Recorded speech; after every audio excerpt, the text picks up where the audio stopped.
Yeah. Good. I don't really care. Just don't worry about it. It'll come through on my credit card, so I'm not. Okay.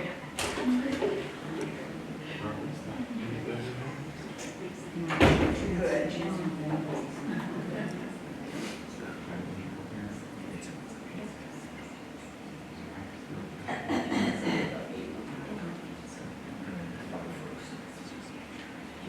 Yeah, well, at her point it's on Monday, so we're doing fine. Okay. Thank you so much. That worked. Okay, thank you. I'm fair.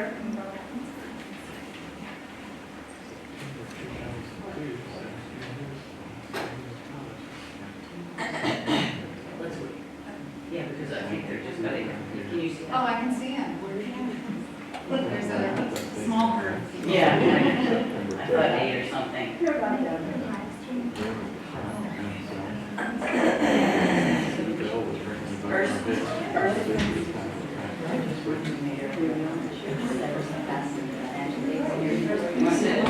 I mean, I'm front of the class.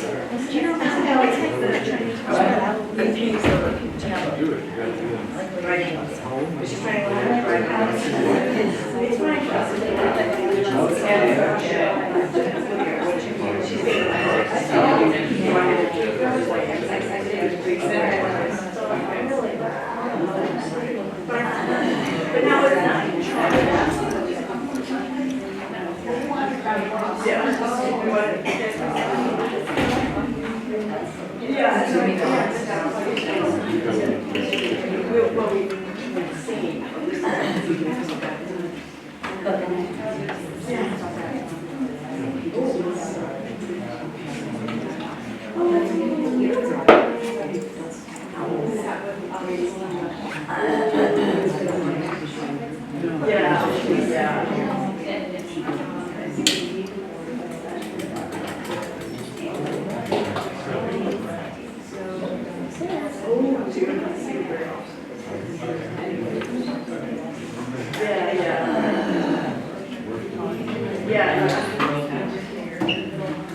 You see any more spreads?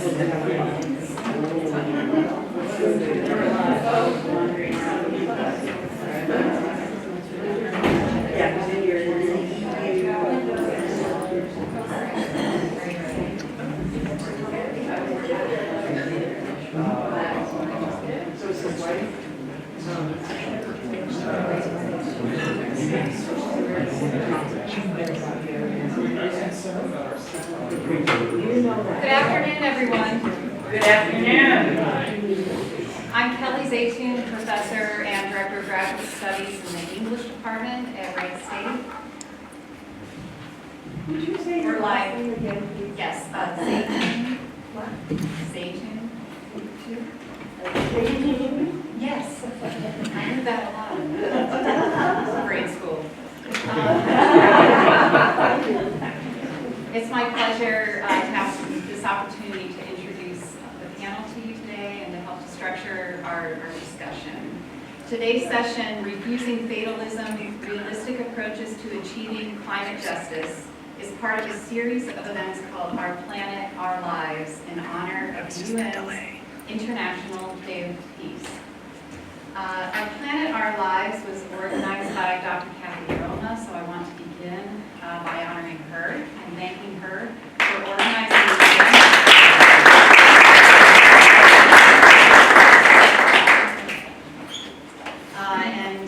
Kathy is the founder and director of the World House Choir, and they will be performing, they've already had 2 performances, and they're performing again tomorrow evening at 7 o'clock here at Antioch at the Foundry Theater, and then on Sunday at 3 at the High Street Methodist Church in Springfield.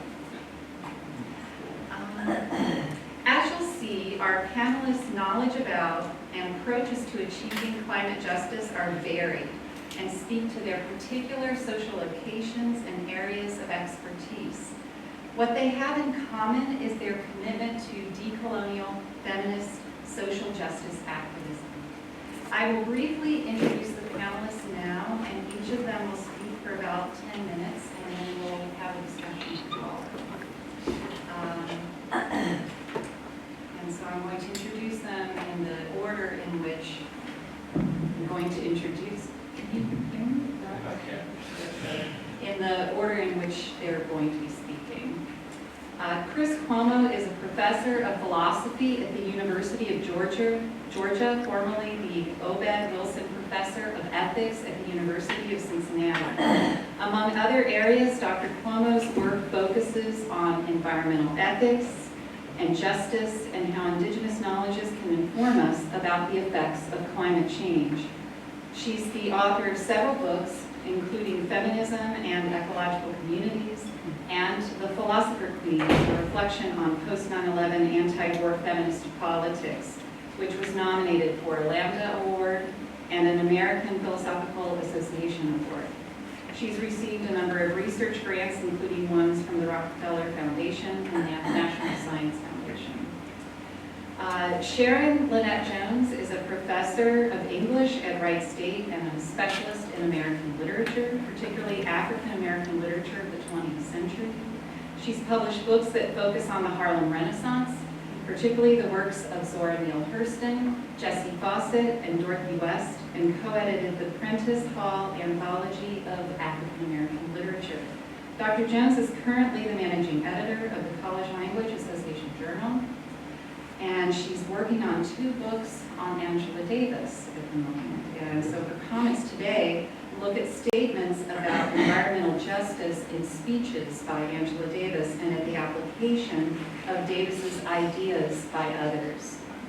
I believe this is going to be the first time that she's sharing these discoveries with an audience which will be part of her new publications. Jennifer Knickerbocker belongs to the Anishinaabe people from White Earth Nation and is an enrolled member of the Minnesota Chippewa tribe from the Ottertail Glitter Band. She's an environmentalist, activist, and indigenous feminist working on culturally based sustainable development issues and decolonization in her community here in Yellow Springs and her reservation through Honor the Earth. Jennifer is the former chair of the Advisory Commission on Diversity for the most diverse city in the state of Washington. She's a published nonfiction writer and radio host for the program Women of All Red Nations on WCSU-FM. Jennifer is the director of Foundation and Corporate Relations at Antioch College. So we'll begin with comments from Chris Cuomo. All right, well, good afternoon. Thank you so much for hosting this event. Thank you to Cuomo for organizing it. It's really great to be back here at Antioch College and in Yellow Springs. Special little place, or special big place. Coming from Atlanta, you know, everything's small now. I'm going to just talk about some sort of abstract philosophical issues to get us started, but they're actually not abstract. It's actually very, very important in our practical engagement with and conceptualization of the very problem of climate change, global warming, or just global environmental disaster, catastrophe. This moment that we are in terms of our relationship with both local and global environments and everything in between. So what I want to talk about a bit with you today is the preponderance of a discourse of fatalism in relation to climate change and in relation to our human relationship with Earth and as a discourse or a trope that's being used to describe the fate of life on Earth and the fate of the planet and the fate of either our species or our civilization or life on Earth.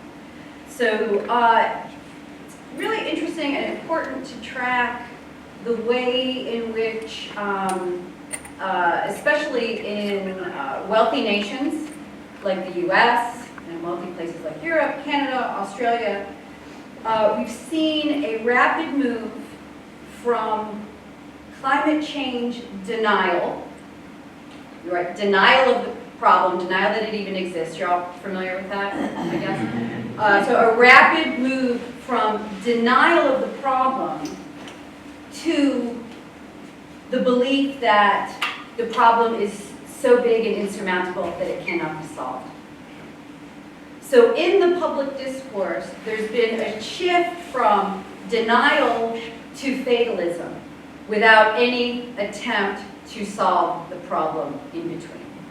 Okay? And I guess that's an assertion that there hasn't really yet been a serious attempt to solve the problem, which is why there's a climate strike happening right now all over the world, right now, with folks demanding that serious response. Okay? And the multiplicitous efforts that we need to address this problem that is really a series of many problems, and that is a crisis that connects with and exacerbates existing crises. The crises caused by colonialism, the crises caused by sexism, the crises caused by racism at a global scale. So I think it's really crucial, it is crucial to interrupt this discourse of fatalism and to interrupt our own tendency maybe to cave to the discourse of fatalism or beliefs that the problem is so big, so insurmountable, or that those behind the problem of climate change are so powerful, so evil, so pervasive, so crooked, that there's no way that we care about the earth, we even care about the environment, we even care about social justice, that we don't have a shot to save the planet in the face of this all-powerful evil. Now, when we're talking about climate change, it's interesting that we have to talk. So I'm going to talk in these sort of grand terms, like save the planet, save our species. It almost sounds like a Chicken Little, right? So you can hear how even talking about a grand problem like this is it's sort of uncomfortable because it seems sort of absurd to be talking about the demise of the planet due to just the pollution that we human beings have created in the last 200 years. Right? There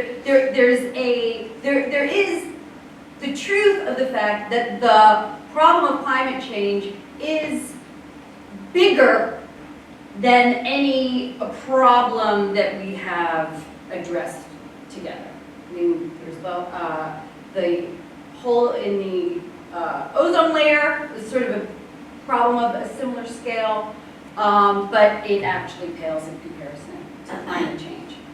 So I want to begin by acknowledging that I understand and I identify with the discomfort with acknowledging the immensity of the problem, and that acknowledging the immensity of the problem might seem to lead us to a fatalism because the problem just seems so big. And again, it's either bad people or bad corporations or bad ethics and values that are driving the problem. Caving to fatalism, again, it prevents us from taking the problem seriously. And it encourages us to kind of bracket it, right? That, okay, there's this problem of climate change, but I can't solve the problem myself. I don't see anybody else trying to solve the problem. If I just obsess about it or worry about it, that's just going to be a distraction from the other things that I need to care about. So I'm just going to bracket that caring. And maybe I'll eat organic food, or I'll buy organic shampoo, and then I'll feel like I'm kind of participating in a green culture, and sort of I'm doing something good. But meanwhile, I'm not really doing anything about the problem of climate change. So fatalism prevents us from acting. It encourages a bracketing and a different kind of denial. Not a denial of the problem, but a denial of my responsibility and also a denial of my caring, right? So I might in fact bracket my caring or bracket the issue because I care so much. And it's difficult to live with that sense of caring and worry around such an immense problem and in relation to a problem that I cannot solve as an individual, right? Anything that we do as individuals to address the problem of climate change is really going to be a drop in the bucket, right? Even if I stopped driving my car, even if I went completely off of the grid, I would have like pretty much no impact, right? And I think that we know that, and that knowledge that we cannot address the problem individually, but we need collective action, and we don't see that collective action happening, and so then, well, let me just buy my organic shampoo. So the first thing that I want to tell you is that the problem of climate change can be solved, and it actually can be solved pretty, easily, if we had the will, with existing technologies. I'm going to move off. Well, I guess I should. This is for the live stream. Okay, so. No, I want to ask you questions. The Oprah in us all. How many of you have heard about the wedge approach to climate? Okay, so I want to tell you about the wedge approach because it will immediately dispel fatalism for you. And then I want to talk about another example of fatalism. So there's a graph that is referred to as the hockey stick graph. And this is an approximation of the graph of the increase in greenhouse gases in Earth's environment over the last 200 years. It's a little more gradual than that, but over the last 200 years, there's been this human-caused industrial rise in greenhouse gases. Right? You've all seen some version of this, right? We know that this is true. This is man's graph. And two scientists at Princeton came up with an approach to solving climate change that they call the wedge approach. Whereas so what we want to do is we want to get rid of that wedge, right? So we want to get back down to neutral, right? To not adding any more greenhouse gases into the atmosphere, right? So we want that line to be flat. And what Pakla and Sokolow showed is that if we break this hill down into wedges,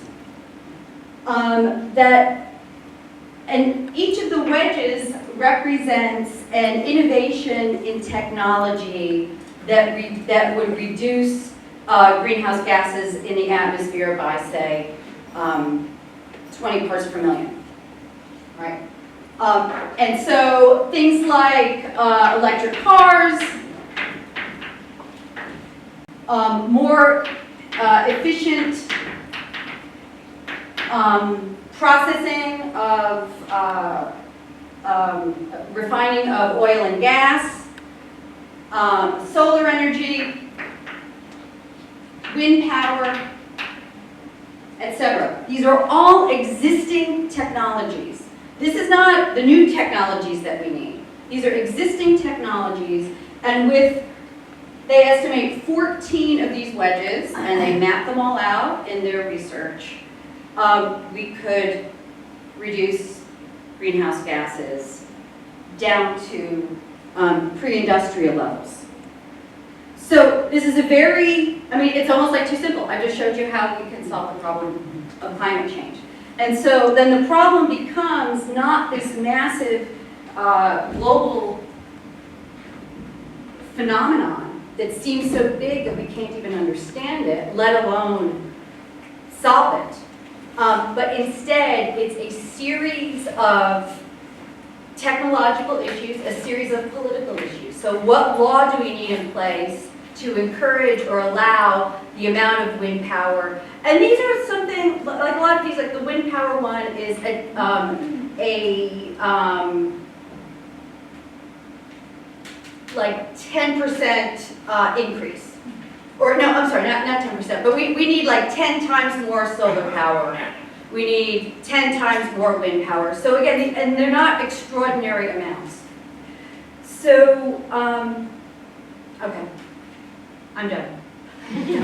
My time is up. So there is a way to spell. Let me go on for another couple minutes. Let me show. I'm just going to show you the video. So here's another. The video is just 2.5 minutes long. So this is about pollution in a place that is much more immediately beleaguered than we are in environments such as this.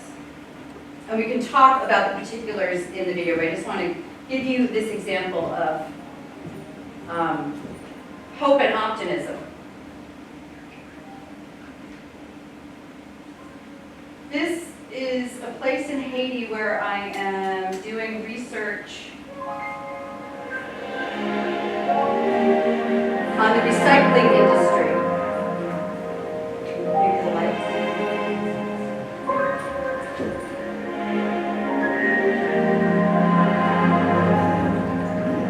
This is Haiti. Most of Haiti looks like this, with garbage everywhere, because there's no infrastructure to take care of the garbage.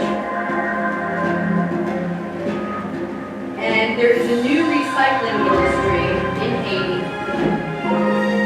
And women like Rosette,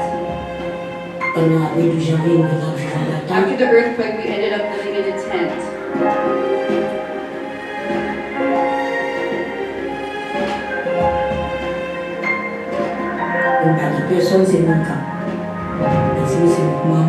I'm both a mother and a father to my children.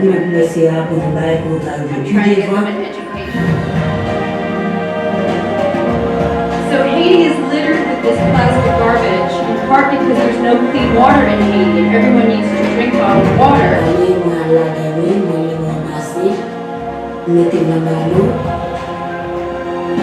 So women can collect plastic for recycling, and they can earn enough to send their kids to school and to pay for the uniforms that their kids need.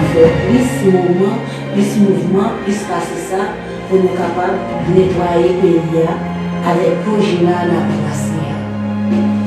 And it prevents that plastic from going into the ocean. Qui viennent web là. C'est là dans le pays l'école, là dans le pays caille, c'est là dans le pays l'école, là dans le fait tout bagaille net.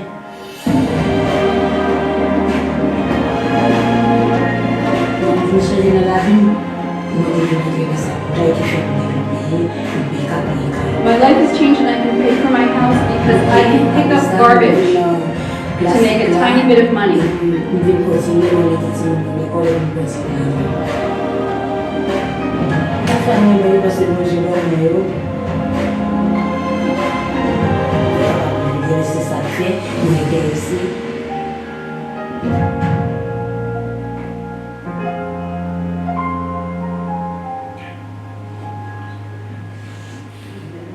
Okay, yeah, so sorry about that logo at the end, but that's sort of the point that I wanted to make. So I wanted to show you this story because Rosette is, I think, a perfect example of someone who's refusing fatalism, right? She's willing to go to the landfill and pick up those plastic bottles to be recycled. When I was invited to join this project as a researcher, I had to refuse my own fatalism because I thought, well, am I just going to be helping Hewlett-Packard greenwash their industry? But in fact, talking to Rosette and other women like Rosette who say, you know, this plastic saved my life, kind of reminded me that there are no politics of purity here. And that, you know, I think that another kind of one of the fatalist traps is thinking that we can't do anything until we're doing something perfect. And so we have to sometimes make those compromises, but we need to act. Thank you.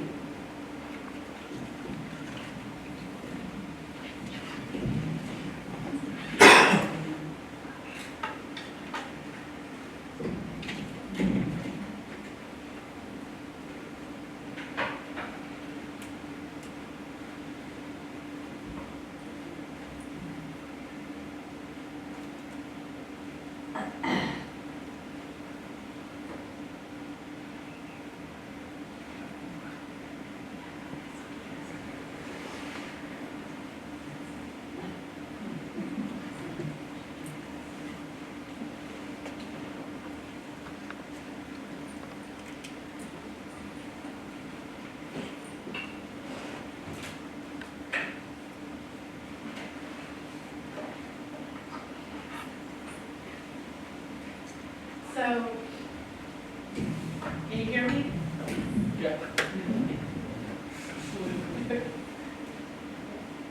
Okay, so the title of my presentation today is Exploring Connections, Angela Davis, Transnationalism, Intersectionality, and Environmental Justice. And I've been doing some work on Angela Davis for two book projects. One is called Conversations with Angela Davis, which is under contract with University Press of Mississippi. And then the other one is called Resisting Injustice, Contemporary Views on Angela Davis, an edited volume that I've been working on.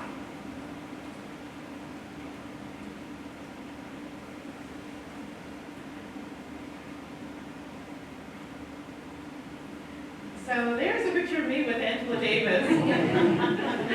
And I've encountered her several times. This was last year at Emory University. I had a fellowship at Emory University at the Rose Library to do research on Angela Davis. And so it just so happened that while I was there, she came and visited and gave a talk focusing on 1968. But I also saw her when she spoke at Wright State University several years ago, and also I had the pleasure of seeing her speak at Ball State University and at Earlham College.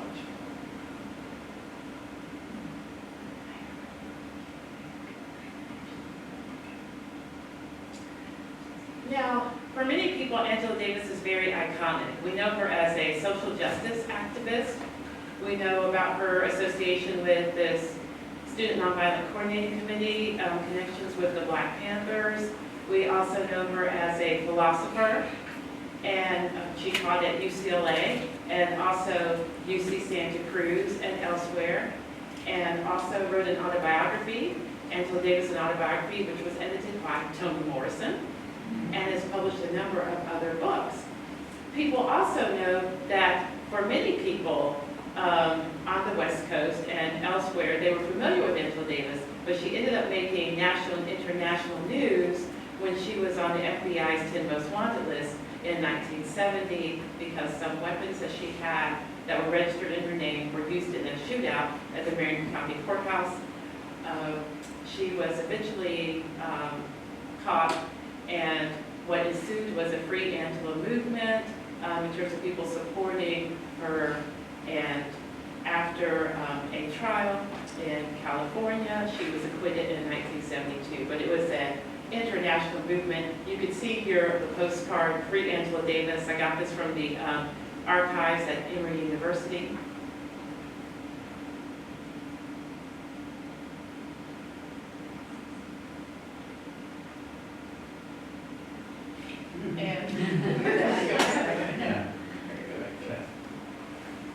You can see it's addressed to President Nixon. He was not a fan of Angela Davis.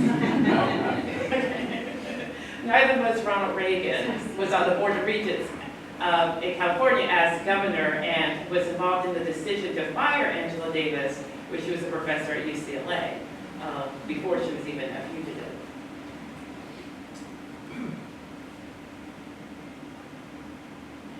And that's just a cover of Jet magazine after she was acquitted. And you can see just another image of her. But she was moving forward to her plans about continuing her work on social justice.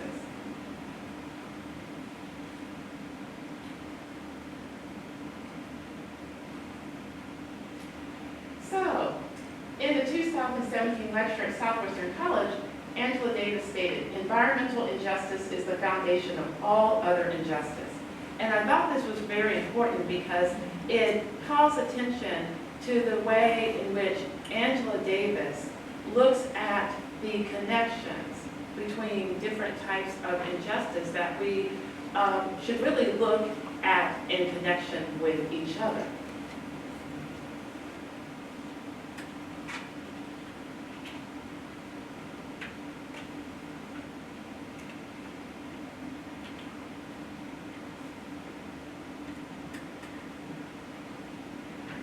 So this calls attention to the fact that when you look at a lot of her lectures and her speeches that deal with issues of environmental justice, she takes a transnational and an intersectional approach.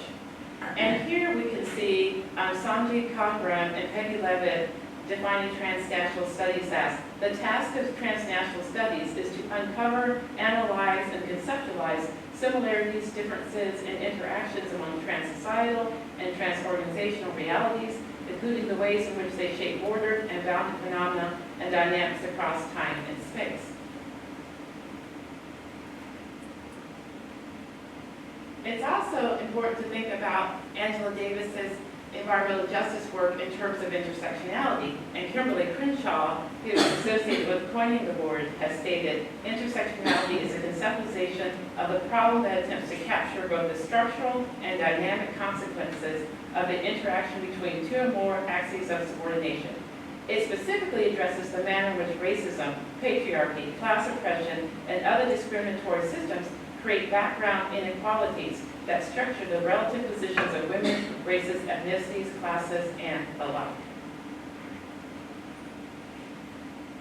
When Angela Davis discusses environmental justice, she looks at it in transnational and intersectional terms. And so she'll make linkages between environmental injustice in different places, and also she often looks at how race, class, gender, and other aspects of identity in relationship to power also affect the possibility of achieving environmental justice, and also have contributed to environmental injustice. Now, prior to 2017, where she made the statement about environmental injustice, prior to 2017, there's also evidence of a commitment to exploring environmental rights. In a 2016 Des Moines Register article, Angela Davis, "The Earth is Being Poisoned for Generations to Come," Angela Davis spoke to people in Des Moines, Iowa, and it was for the Chrysalis Foundation, which helps women in the metro. And in her speech, she emphasized foods production, stating, "Those modes of production ought to militate against any kind of help that human beings require and are destroying the earth and producing untold violence inflicted upon animals."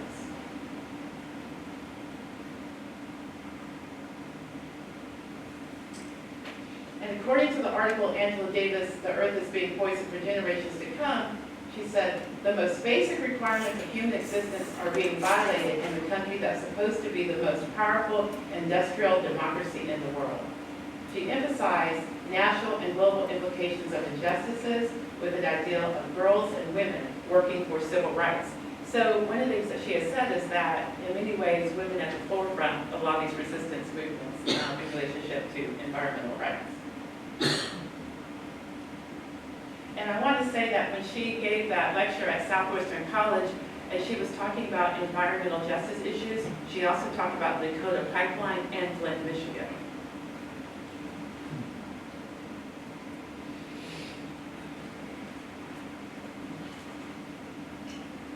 Davis also articulated an intersectionally based perspective in a lecture in 2015 at the University of Southern California, according to this magazine. And here she makes an interesting and very powerful statement.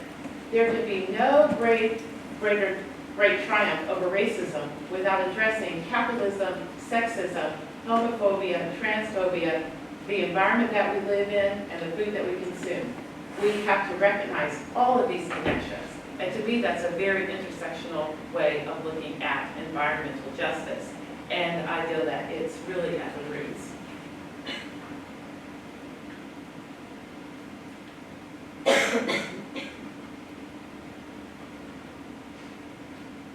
In terms of the sort of global outreach of a lot of her activism, in an article entitled "Angela Davis Denounces Attacks on Afro-Colombian Social Movements" in Black Agenda Report, Angela Davis offered a type of solidarity with Afro-Colombian social justice activists, pointing out Afro-Colombians face repression and outright violence as a consequence of their struggle to defend their territory, protect the environment, and combat racism. And she gives an example of people coming to an area where there were some Afro-Colombian social justice activists and opening fire on them.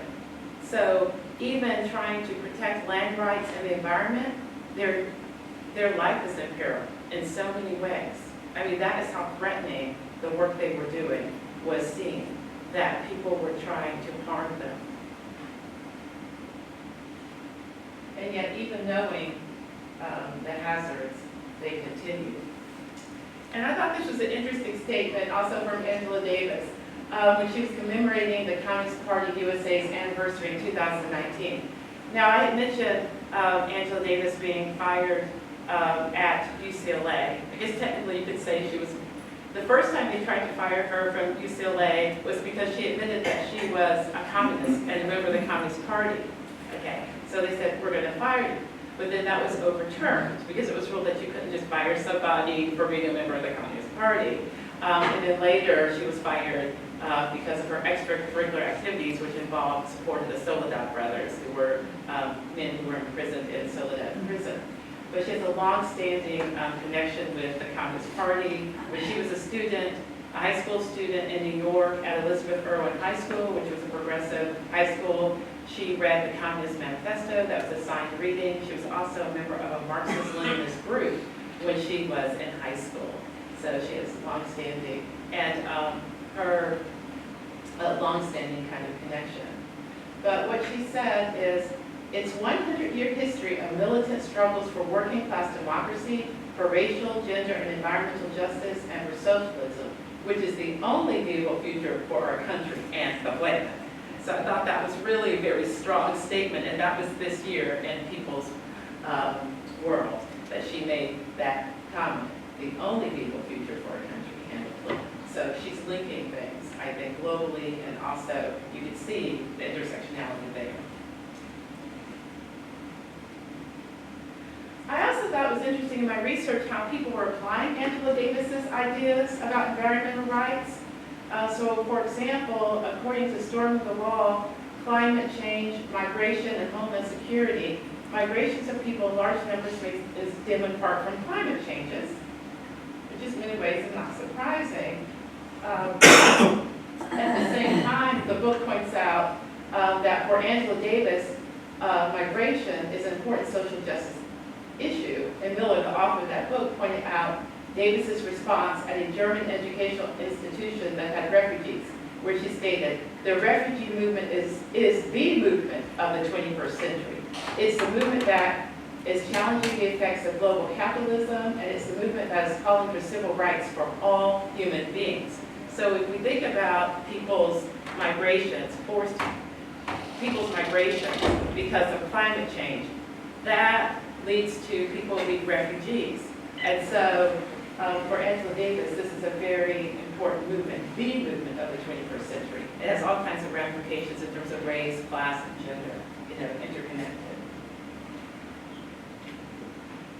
Other people have also been inspired by her in White Supremacy equals Capitalism equals Climate Change. Nia Mitchell limits the detrimental effects of climate change and looks at the issue of intersectionality, intersectionally and transnationally, looking at capitalism's role in, quote, the genocide of indigenous peoples for their land and the enslavement of African peoples for their labor. And it goes on to point out that the problems with exploitation of a resource, be that people, water, land, non-human animals, etc., is essential to create profit. The clearest, most all-encompassing symptom of such a system is global warming and climate change. And then in terms of like not giving up, Mitchell, despite feeling frustration, is inspired by the words of Angela Davis, who articulated, the job of all justice-seeking people is to create new terrains for struggle. And I think the new terrains, the land, and also environmental justice. So Nia Mitchell seemed to be conveying to me, don't give up, we have to keep on moving forward.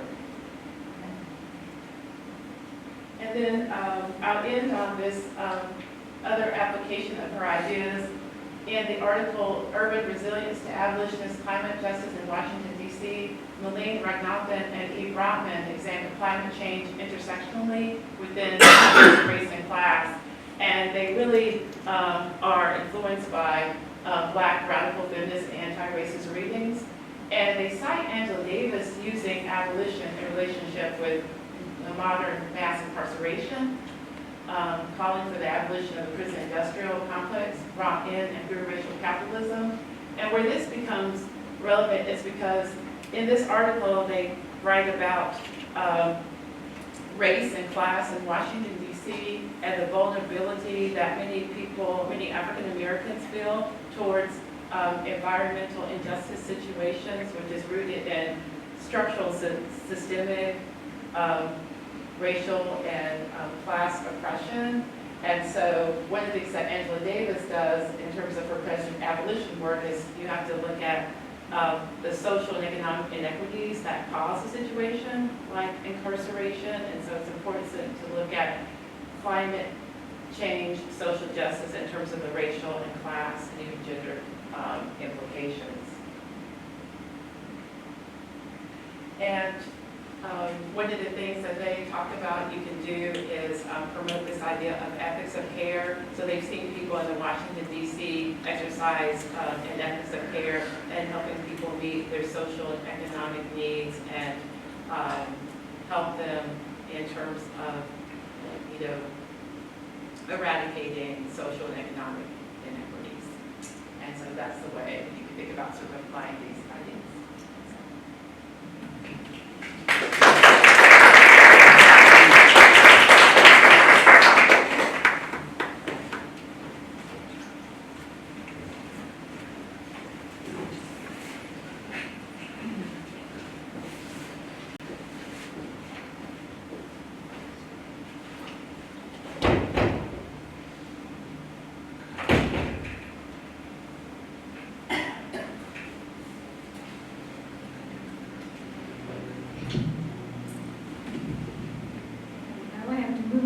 Just a little bit.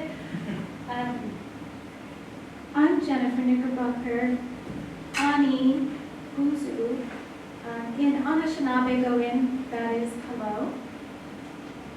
I want to start out by making a few things clear. I'm going to talk from a personal perspective, from an Ojibwe Anishinaabe perspective. First, I don't speak on behalf of all Native American people or on behalf of all Indigenous people. There are 562 tribes in the United States, and there are about 630-something tribes in Canada. And there are a few hundred more who are not recognized either on purpose or they have been seeking recognition for a number of years. I also want to acknowledge that we are on Indigenous stolen land and of the Shawnee people, and anytime I speak in public, I want to acknowledge the land of the people who we are on. And so I do want to take a moment to acknowledge that, the Shawnee people. The Shawnee people and many other Indigenous people who have traveled through this land here in Yellow Springs and through the Miami Valley have taken care of this land from time immemorial. We prefer, and I will make reference to throughout when I'm talking to Native Americans as natives or indigenous. Generally, we don't really use the term American Indian or Indian anymore, and when we refer to different groups of people, it's respectful to say nations versus tribes.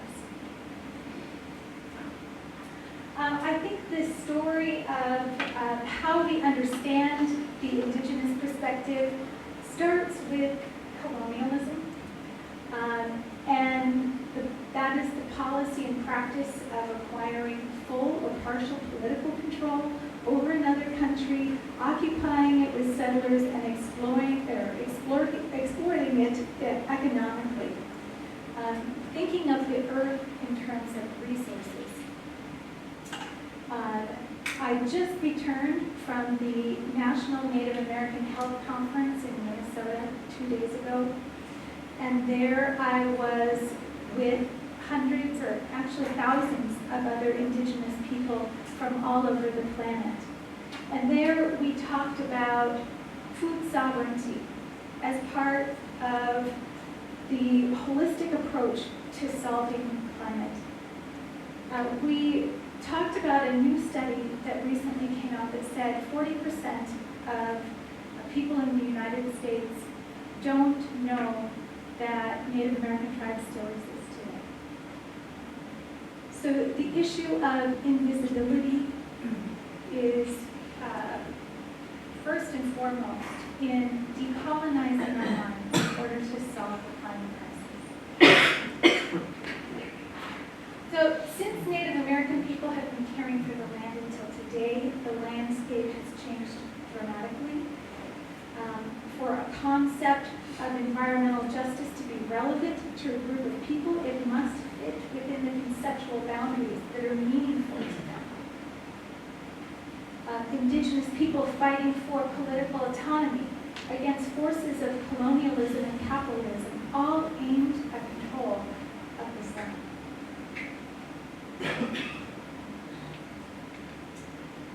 I want to give an example of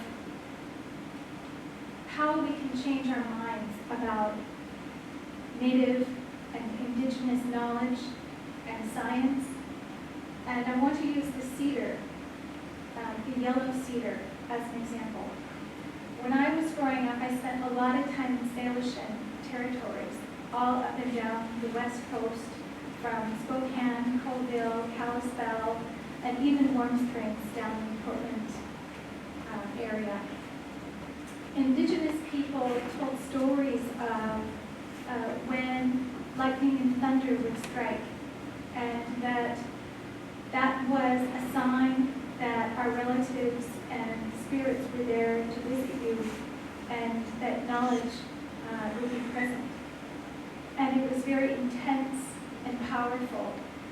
And to protect yourselves from too much energy, we hung pieces of cedar on tops of teepee poles, or we put some cedar into the fire as medicine.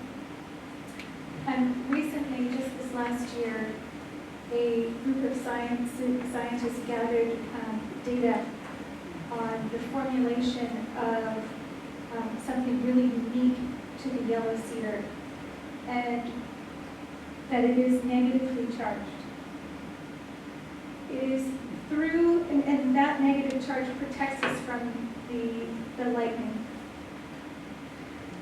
And this was a published article in the U.S. Department of Agriculture and Forestry Services. So indigenous people, since time immemorial, have been understanding the scientific method, have been gathering data, have been sharing this information with each other, passing it through the oral tradition, using our stories, and it should be acknowledged as a way forward. The idea that indigenous people are lesser, not sophisticated or inferior, is a narrative that we need to change together. This famous saying from Andrew Jackson reads in part, "They have neither the intelligence, the industry, the moral habits, nor the desire for improvement which are essential to any favorable change in their conditions, established in the midst of another and superior race, and without appreciating the causes of their inferiority or seeking to control them, they must necessarily yield to the force of circumstances ere long disappear." Well, we are still here. Yes. Indigenous people hold 80% of the world's biodiversity. In truth, the truth is Native people have been managing land and resources. We have been, we comprise less than 5% of the world's population. But we do protect 80% of the global biodiversity, and we manage 85% of the world's protected areas. We need to learn something from this. I'm going to talk to you about Manoomin. If you've never heard of Manoomin, I actually brought some with me This is pipeline-free Manuman, and when we start the Q&A, in our Anishinaabe tradition, I will be doing a giveaway. So if you ask a question, I will give you this Manuman. Which it is very special and precious. My people are keepers of this sacred food, Manuman. It is called the food that grows on water. It literally translates into good berry. But Manuman is held in the beautiful, rich ecosystems and the last of the healthy earth. It is a part of our legends and our teachings and our culture since the earliest times. It is a sacred food. It's part of our migration story as Ojibwe people. At the close of 2018, the White Earth Nation, where I am from, we passed a law formally recognizing the rights of Manuman. It is the first seed to have rights. And according to the resolution, these rights were recognized because, quote, it has become necessary to provide a legal basis to protect wild rice and freshwater resources as part of our primary treaty, foods for the future generations. The law begins, Manuman, or wild rice, within all the Chippewa seceded territories possesses inherent rights to exist, flourish, regenerate, and evolve, as well as inherent rights to restoration, recovery, and preservation. The rights include the same rights that we have. The right to clean water, fresh water habitat, the right to a natural environment free from industrial pollution, the right for a healthy, sustainable climate free from human-caused climate change impacts, and the right to be free from patenting, the right to be free from contamination by genetically engineered organisms. And that is the new. So one of my friends, Kwanona Duke, who is a Ojibwe from White Earth,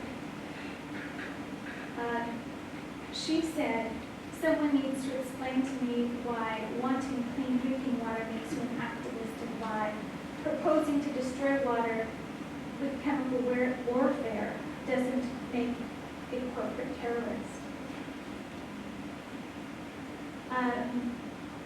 We need to trust the land, and we need to trust our treaty rights.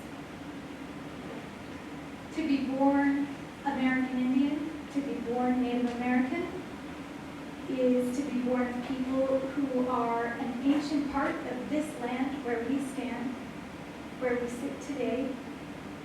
And I don't take this lightly. It is to have survived a Holocaust of a very particular kind, one whose evidence is everywhere, all the time, after a pattern of simultaneous denial and justification of the 5-century-long genocidal rampage on the continent where we are now. The settler population believing that they know best what is for this land, and the original inhabitants, we indigenous people, we need to focus on revitalizing our cultures and healing from intergenerational traumas. And we are now in the prophecy of the seventh fire. And there are two paths. One is green, fresh and new and unknown. And the second is well-worn and scorched. And we are at a time when we need to choose. There's another prophecy that talked about the Ojibwe people coming in full circle. And we've talked about many different generations that are moving further and further away from the Ojibwe way of life. And that we are in a time now when our circle is coming back to close and we are moving closer and closer to the Ojibwe way of life. But we won't be alone, that we will bring people with us. And that's where we are today. And when I greeted you and I said, Ani, and I said that the light inside of me is the same as the light inside of you, and you've heard indigenous indigenous people say before, we are all relations. We're not just talking about one human to one human. We are talking about the light inside of me is the same as the light in her. And every creature that is on this planet, every rock, every tree, you have a responsibility to care for. Because that light in you is no different. So many years ago is when another Duke said this, and I love this. Brilliant. And today, she says, one of our people in the Native American community said that the difference between white people and white culture and the Indians is the Indian people know they are oppressed, but they don't feel powerless. And so that's what I will leave you with. Chini, which studies, thank you, to Anishinaabe Going.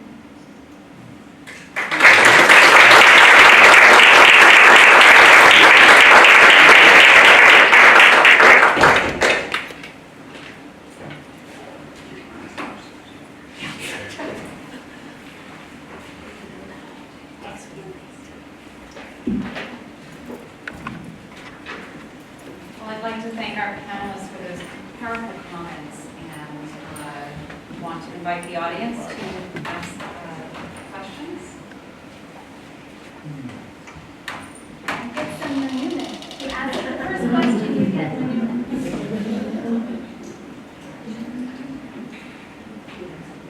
All right, who wants to start?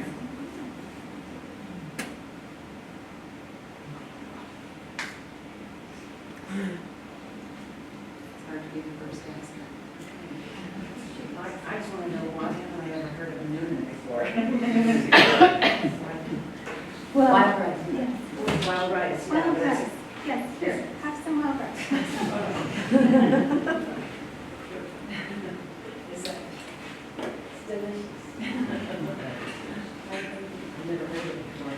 So we've all heard of wild rice, right? It grows in California in propagated fields. That's not wild. That is propagated.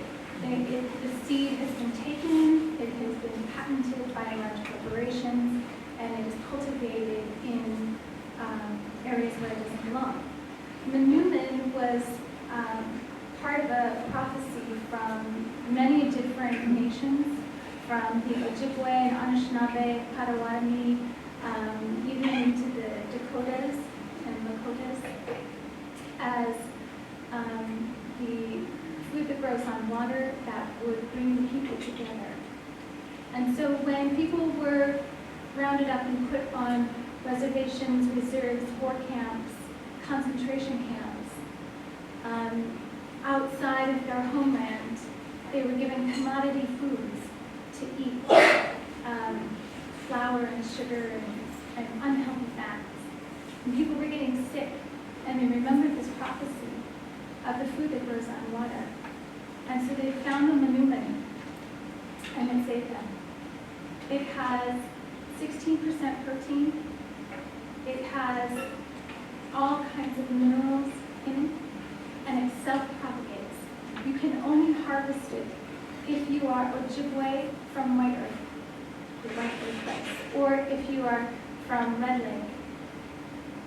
You harvest it in the traditional way of batting it into the canoe, and you do that with the song.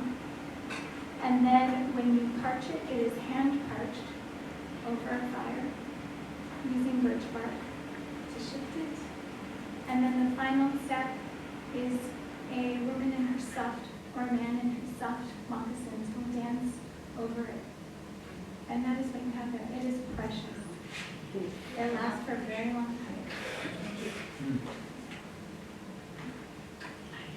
Don't need the mic. Well, the mic is for the sake We're of the live live streaming. stream, so if you don't mind. I don't know. 1.1 million school kids in New York were given permission to take the day off. Around the world, millions of people went in the street demanding action on climate change. What do you think of this tactic? Yeah, right on. It's a necessary, why did it take this long? You know, I mean, I think this is a necessary action moment. And again, that thing about sort of the kind of problem that climate change is, I was talking about it this morning, is, you know, one interesting thing about climate change is that we all have an equal stake. Everyone can care about it. Everyone has a right to own the issue. Rich, poor, you could be Rosette, who lives in the landfill, and you could be Michelle Obama, right? That no matter who we are, we can care. And so this kind of global strike seems to be exactly the right action to convey that. And that builds then that sense of solidarity. I mean, I talk about dispelling fatalism, you know, seeing this response and being able to participate in an event like this on this day when that is happening all over the world. I think we need to, you know, soak up and really enjoy this moment and the empowerment that we can all, I think, gain from it. Yes, I agree. I mean, one of the things that I've noticed in a lot of the readings I've done of text by Angela Davis is she talks about the power of like collective action, you know, and people working together. And so I do look at it that way as collective action. It makes, you know, the idea of agency, there's something that we can do. And I concur. This is an important day for us to come together.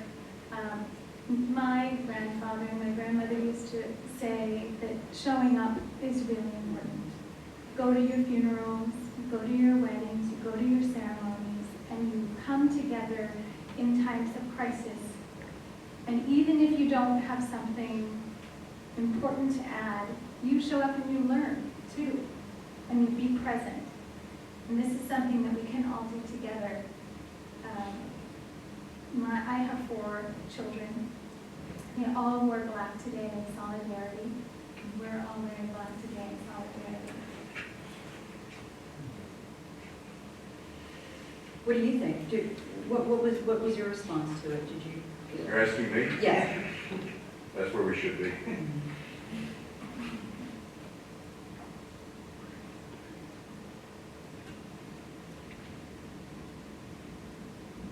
This is every one of ourselves burden.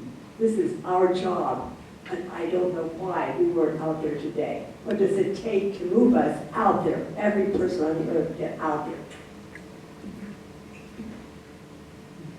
I'm serious. What does it take?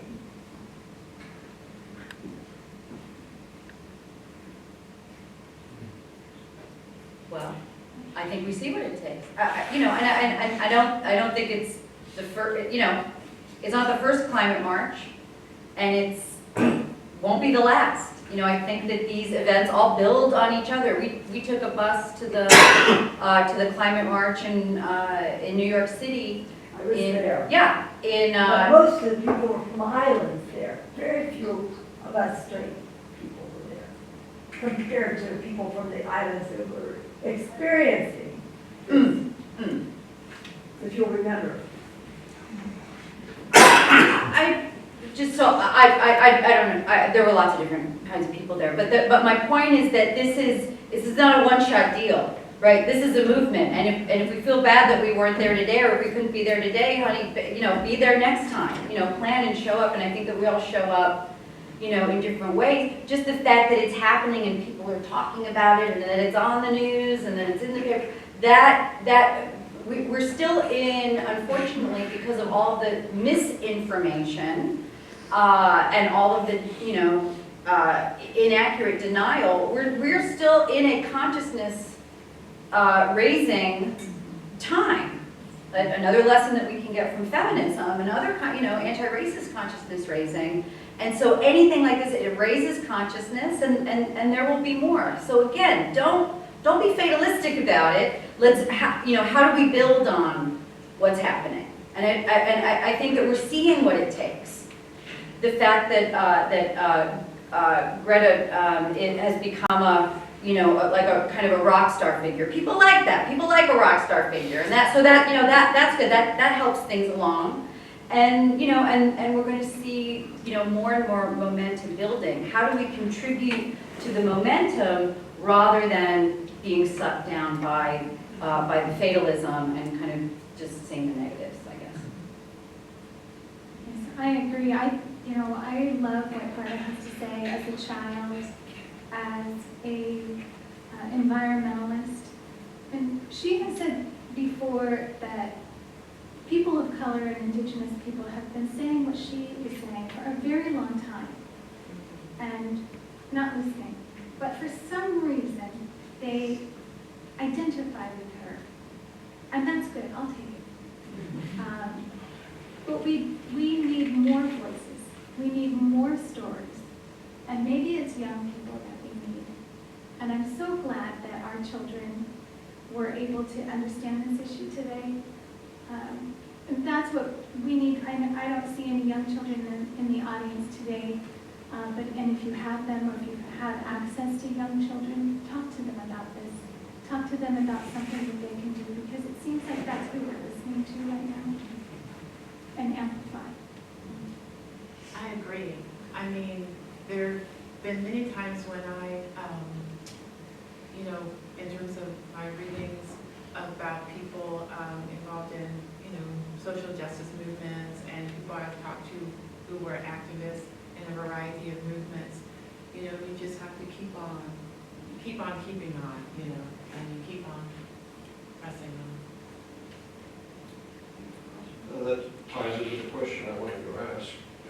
And my question isn't to shame anyone, but where are the students today? This is a senior group here, and I just wonder if there's a sit-in going on somewhere on campus I don't know about. Let's imagine that they are all in the streets. They're stopping traffic in downtown Yellowstone.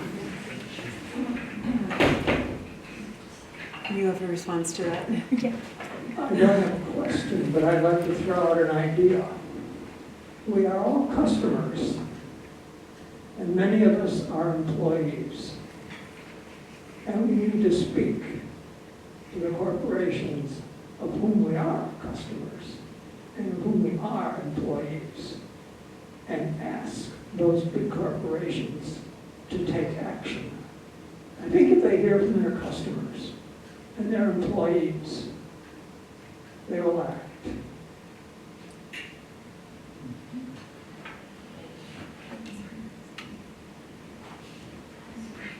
I'd also like to add that we can become sustainable within our smaller communities.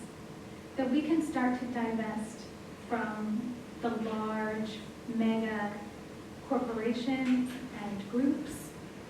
We can understand the biodiversity that is around us, and we can start to eat the foods that are around us, and we can help to propagate the indigenous foods. We can be more collective in our actions and in finding our resources. There's many, many ways to divest from these large corporations to help break them up. We need to become less dependent on fossil fuels. I think that there's kind of this prescription that you talked about with the wedge, and removing our dependence on all of these really large entities that do not see the light inside of each and every one of you. They do not see that. They are here for profit. And so, and we know that money is the system that we live within, but we each can do small movements to rid ourselves of those really large corporations.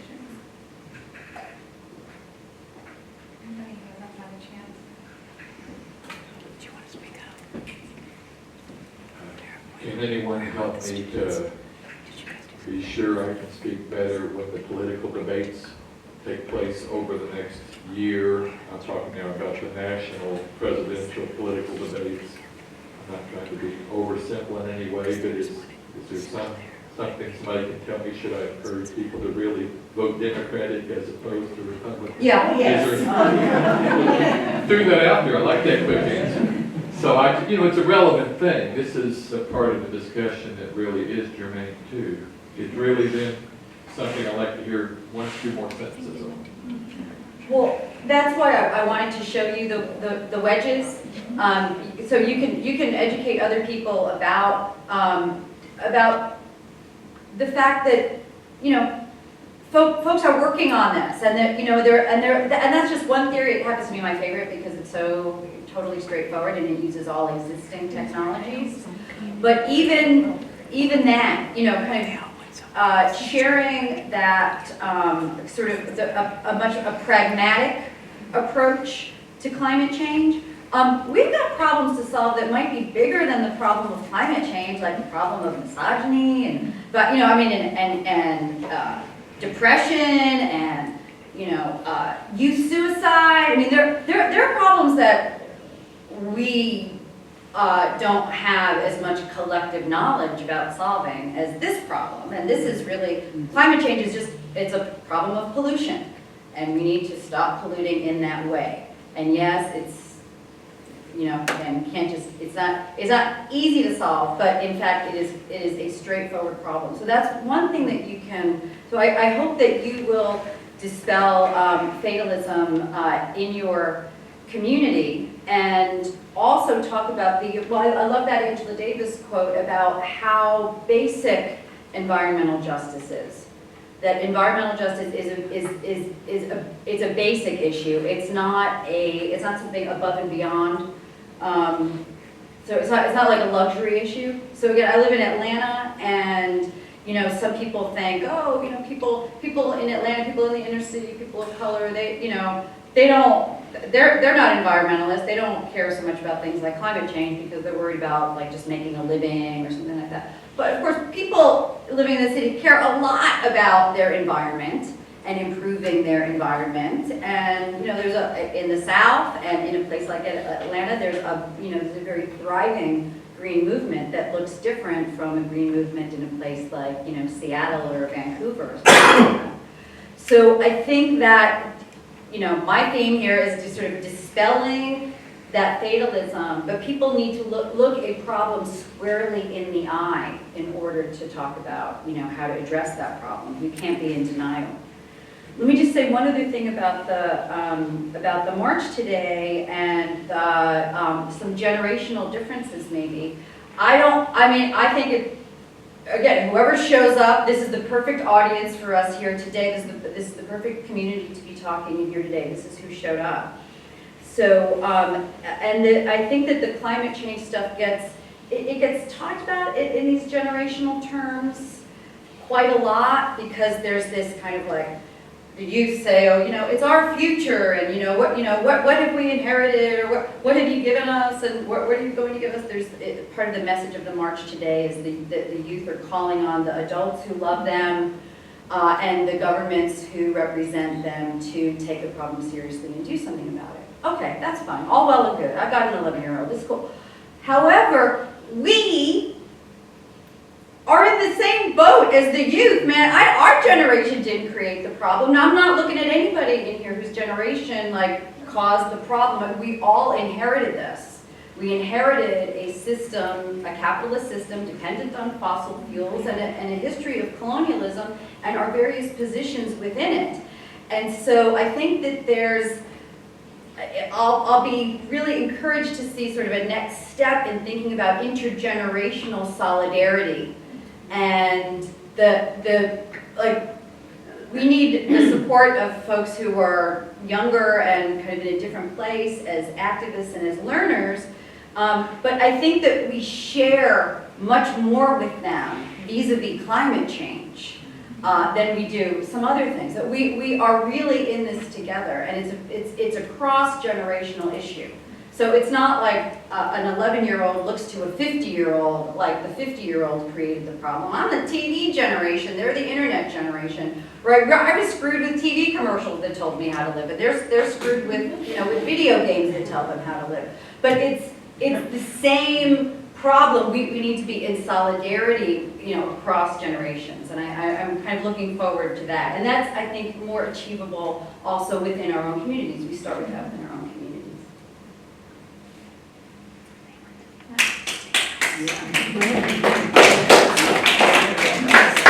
Oh, you should say that. There are two different levels of action to be taken, one at the higher level and one at our personal level.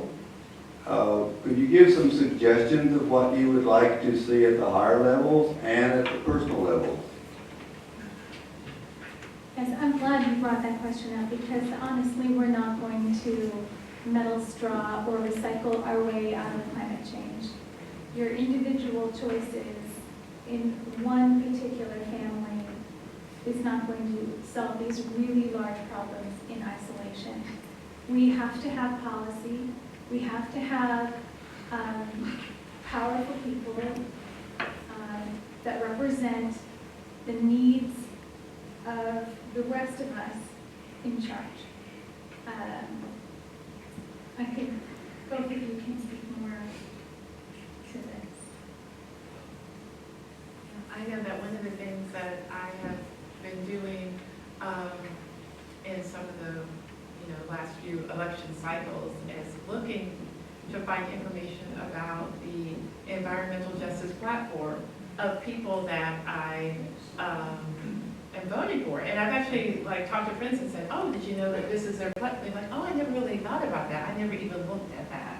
Oh, I find that troubling. They don't really have one. I find that troubling, And so, I mean, I do think that, in terms of, who we vote for, who we don't vote for, holding people accountable, making that a very important priority is a way of doing that. But it was interesting having conversations with people.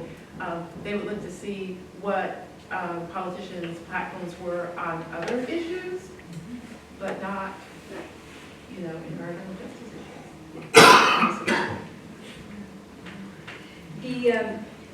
And like most huge problems, there's so much work to be done that I wouldn't argue that anything is, not what ought to be done. So if folks are really into, making their home as sustainable as it can be, that's really important for some folks. For others, using that money to contribute to candidates or to, for a social justice purpose. I don't think that there's a one size fits all. However, I do think that forming collectives and kind of becoming communities of earth care, so that is, well, I love what you said about the workplace, right? Introducing recycling into the workplace, again, it's not going to solve the problem, but it does help to shift the consciousness. And it lets folks know that you care. And so then the other folks that care, they can talk to you. It's a way that we begin to create community and to shift the culture from below. So, we also do need empowering strategies because of this pervasive fatalism and because it's hard, right? It is hard to deal with and to even digest the fact that things are as dangerous as they are. And so it's good, I think, to reflect on what forms of either activism or change or neo-consumerism or not consumerism, what's empowering for you, what's empowering in your context that is going to give you a sense of strength, solidarity, and community instead of feeling like, we're in a Sisyphusian struggle. This, in the green shirt, you had your hand up right at the beginning and then didn't get to ask your question yet. Did you want to? Yes, you. Oh. Well, we watched on, there was a documentary about the ozone hole. And at that time, the world leaders got together and solved the problem. Yeah. And now, I mean, you're talking about yes, it feels, I hadn't thought about the concept of fatalism, but I mean, we are sort of like, I mean, we feel like as though there's no hope.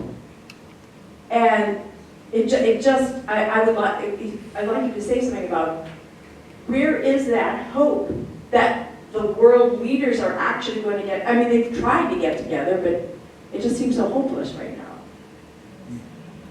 So, things as far as leadership right now are super, super challenging. Yeah. So when that level is so worrying, I mean, first of all, we work on that. Well, who is our candidate? And Elizabeth Warren actually gave a really good, she had a really good position on climate change in her thing on CNN that you should check out. It's her conversation with someone else named Chris Cuomo. So we put the pressure there, but I think that Jennifer gave the perfect answer, which is to maintain and strengthen the connections with Earth, with other beings. That there was that news in the paper yesterday about how many birds we've lost over the last 50 years. Right, the planet Earth has lost a third of its birds in my lifetime, that is it's like beyond chilling. I woke up at 3 o'clock in the morning, like and that's the kind of news that I think can send one down, a pit of worry. But reconnecting them with the birds, then what am I doing enough in my own yard, or who are the birds in our community? Do I know enough about our birds? And with that we can still reconnect, and those, or we can connect with beings that we might not have known that we're connected with, and we can connect with the air, and we can connect with the clouds. And having the courage to go there, psychically, spiritually, emotionally, cognitively, I think is also part of the challenge. I think that one of the attractions is fatalism is then like we feel like we're in control. Elizabeth Colbert, who's the author of this book, The Sixth Extinction, which is, it's an important book, but she's such a pessimist and a fatalist. And the sense that I get is like, well, I'm not going to be tricked into being hopeful.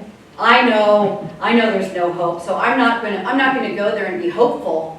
And then what if then I'll be wrong when everything goes down the tubes. I mean, it's like, so what if we're wrong? I mean, maybe optimism might be a little part of our president, to be honest. But that we need to find ways, to keep that hopefulness, and not in a false way. We know how we get it from our relationships with each other. When we need safety, where do we go? We go to our family. We nestle. We go to our nest. Well, what if we expand that sense of the nest where we are safe to include the plants, the animals, our local environment? Then that sense of connection, I think, also can empower us in a way that then it's not so overwhelming in times when the leadership is not doing the right thing. That gives us the strength then to keep pushing at them. We also need to remember what we've lost and how important it is. Every single bird relative that has been lost, and every species of plant relative that has been lost, knowledge has been lost, because each one of those has given us lessons in how to interact with the earth. And so when we understand that we right now have to go through the process of grief too, we have to mourn the loss of those birds. We have to feel deeply the sadness, and we can take a lesson from the buffalo. The buffalo if you've ever seen pictures of how the U.S. government decided to starve the indigenous people by killing that food source, thousands and thousands of mounds of buffalo skulls were, with military people standing on top of them, proud that they have destroyed this food source and not just a food source, but just this relationship source for indigenous people. The buffalo, the way that they move over the prairies, they dig the earth and they provide space for the creatures to be there. And they give their lives and they are sacred beings. And when the buffalo were decimated, there were 400 left. And now there are many buffalo. So this is a story of hopefulness.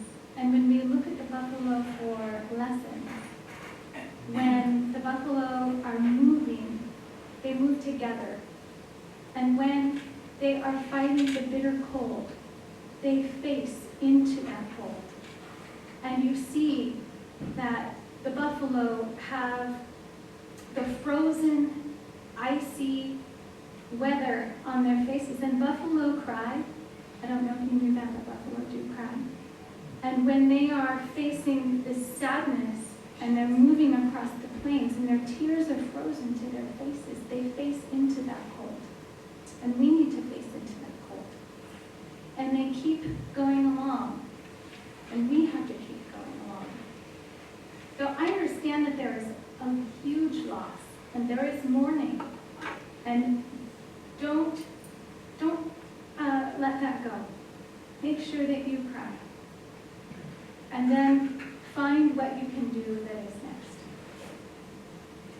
Well, we have it's about 5 till 6, and I saw 3 people who haven't spoken. I'm trying to pay attention to who hasn't spoken yet. So, Rachel, and I saw your hand, and Lori, anybody else who hasn't had a chance yet? Oh, and you haven't had a chance yet. There's a guy up here too.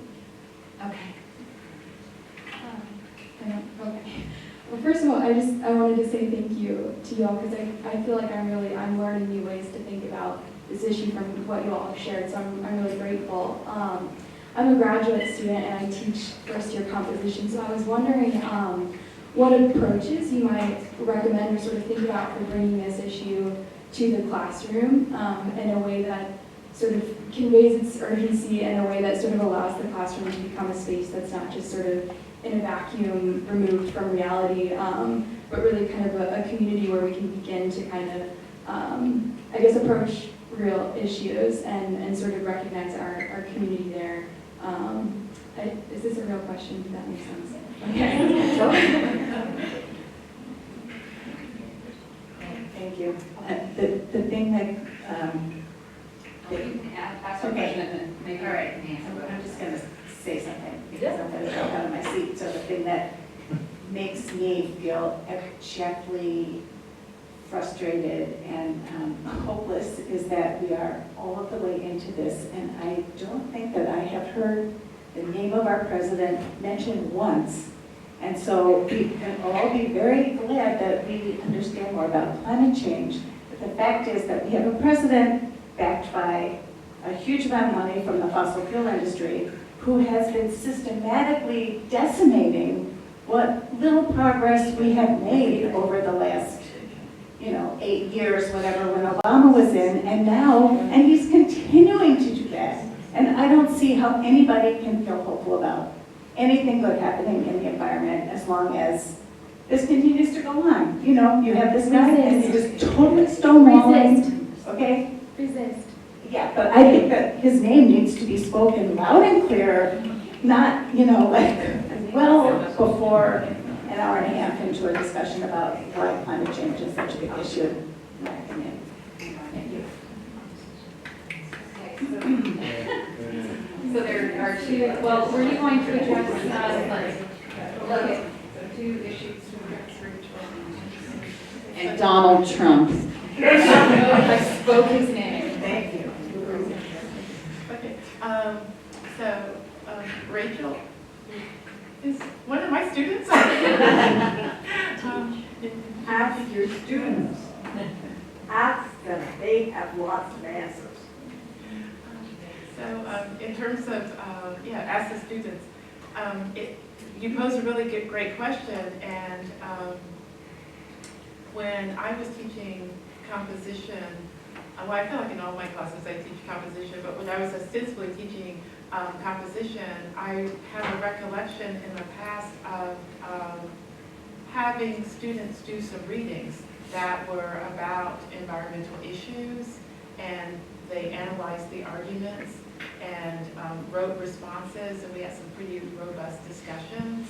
And so I think, you know, I don't know how much like flexibility or latitude you have in terms of the types of readings, or sometimes I would show videos, you know, and have them write responses to those, and sometimes thinking about how it related to their lives. And so I do have a recollection of having them do readings and also journaling and responses to issues that related to the environment at that time. So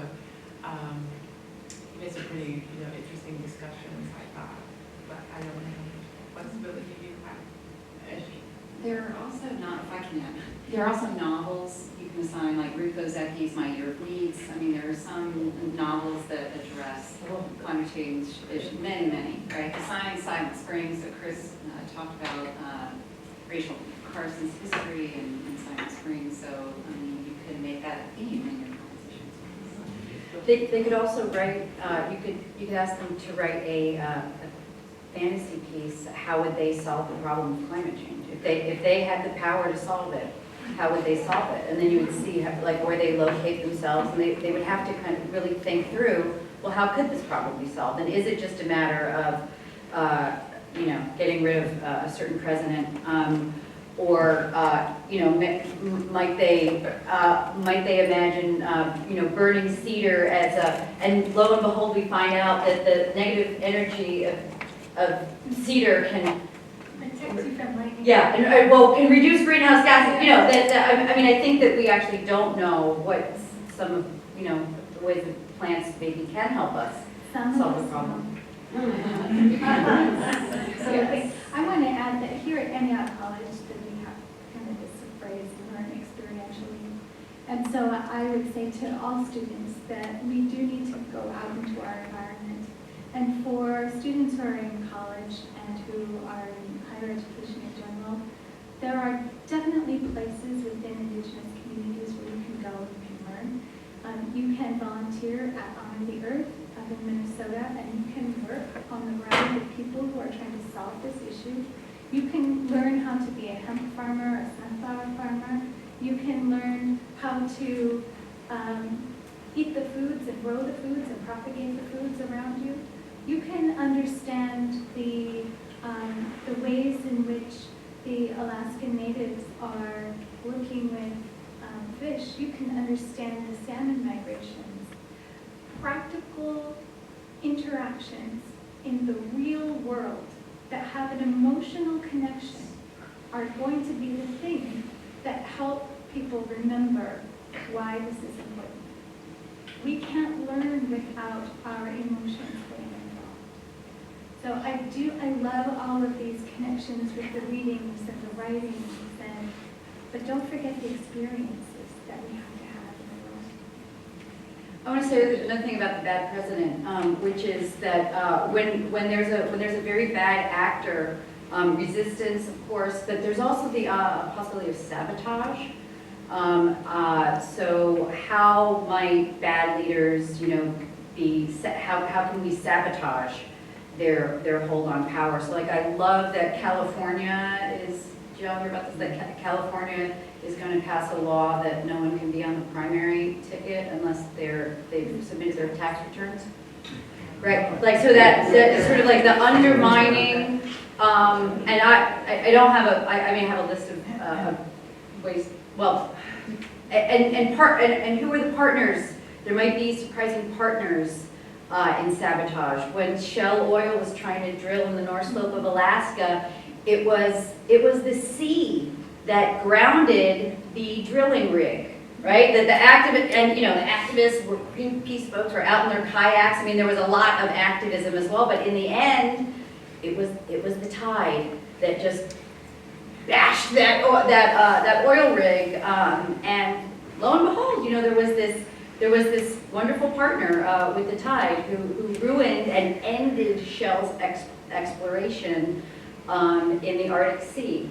And so I think that being poised for sabotage and looking for opportunities for sabotage is another very important option when we're dealing with evil leaders. Okay, so I saw that there were two more, so some of you, okay, some of you might have prepared to leave at 6, but would you have any more questions? Sure. So I have to put on my sunglasses, so I ran out of my house, I left my regular glasses at home, and I can't see without some sort of assistance. There's one major missing piece here, which is all of the not-for-profit organizations that are working on the local level, the state level, the national level, and the international level on all of the issues that have been discussed today. So here in Ohio, we have the Ohio Environmental Council, which does superb work. We have Sierra Club. We have, on the national level, the National Resource Defense Council. We have Ocean Conservancy. We have the Nature Conservancy that work all over the world.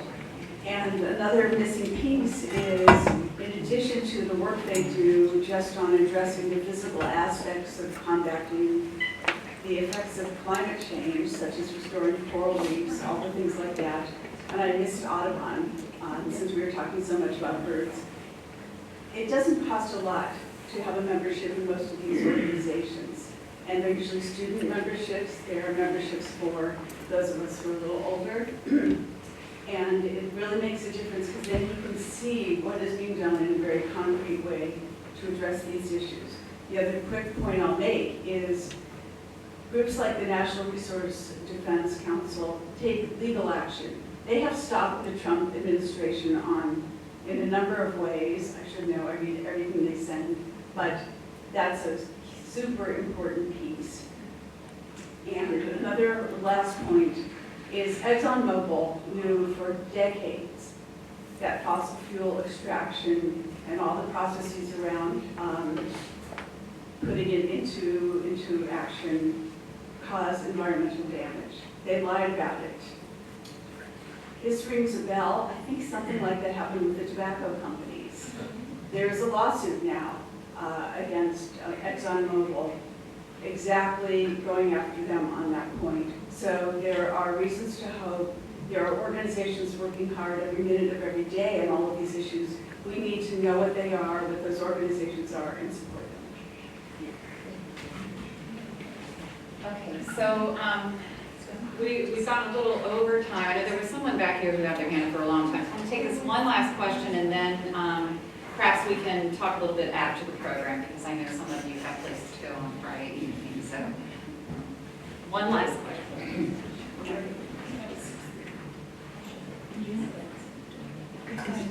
Yes. Okay. I did hear you talking, each of you, from a very unique perspective. I totally value the diversity of your opinions and the solidarity.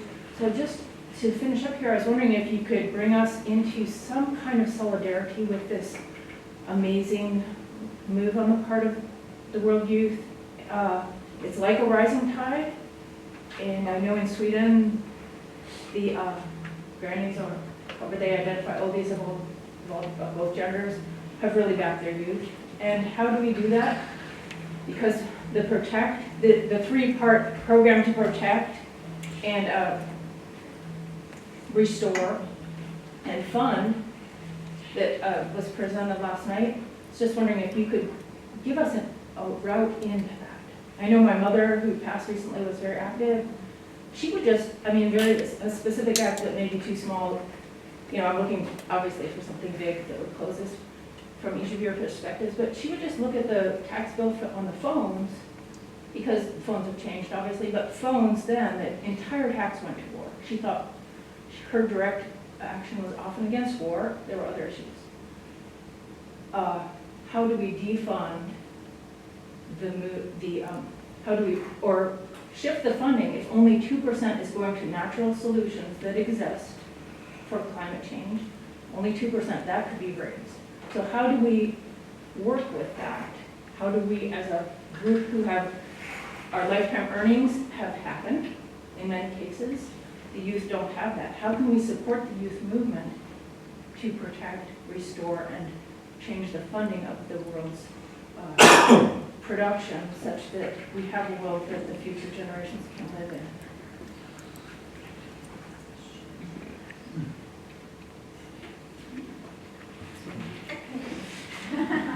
That was a big, long question. How do we start? Well, the youth movement is our movement. I know in our Anishinaabe culture, we look to our elders. We look to the teachings of the seven grandfathers. We look to what we are doing to be honest with ourselves as part of one of the teachings. And then we pass that knowledge on to our children, and we help them to live a good life. And part of being responsible is working with young people to amplify what they're doing and what they're understanding. I think it's also important that we acknowledge that children are fully capable human beings and that they are not lesser, that they have the right to speak out and that they lack just transportation in some cases. And we need to really be supportive as community members. And not every parent or every school situation can be supportive of young children in their quest to make a difference. But we as a community can come together to do that for them. Yeah, I agree. I mean, we have to think about the things that we can do, right? In terms of allies, support, educating, empowering. I mean, I do think that the nonprofit organizations are very important. When I was about 18 or 19, I joined an environmental organization. I read about one in a magazine, and I sent off a check. I had a work-study job at the library, and I sent off a check. And then, and I was keeping up, and then at my college, we had Earth Day celebrations. I would go there, and I would try to spread the word. I even wrote a letter once that got published in Greenpeace magazine. And so it was about mercury contamination in South African rivers. I remember that, under apartheid. You know, and what did I know? I just, got involved and started reading and, sent off my letter and, So, and I remember there were people who, supported me in that, in my interests. So, I mean, I think just things that we can do to be supportive, to be allies, to encourage. What I'm hoping for today is that that we can all find the courage to have it be transformative for us. So I know how inspired I am, and also how relieved I am. That lots of people care, right? I mean, if this is an issue that if there are issues that we care about, that when they come to the fore in this way, I mean, it is really my heart is really just overwhelmed today in kind of thinking about that we have finally come to this point of a appropriate global recognition. And so to allow this day and this weekend and this time to transform us, and whether that means okay, now I'm going to send a check to Earth Justice, which is my favorite legal, fighter for environmental justice, or taking on the mantle of the elder. So I think that, what does it mean to be an elder around this issue in this time in our various places? Is it a subtle, what do we need to be modeling? What do we need to be supporting? What ancient wisdom might we all have? What primordial wisdom might we all have about walking more gently on earth and about being in relationship? I think back to my Sicilian grandmother's herbs. It's like we might all have kind of hidden wisdom that we can, and traditions that we can bring to the fore. So I hope that we can use today to recommit and to also allow ourselves to be transformed into, kind of new peaceful warriors for this issue. Can I ask one quick question, please? Just, you're speaking to the people who do care. How do we speak to the people who don't? I heard accidentally Rush Limbaugh saying today on the radio that there's no such thing as global warming. Have you had experience talking to people like that? What has worked for you? So do we want to, maybe we can continue the conversation for those who want to stay, but if we could, please join me in thanking our panelists.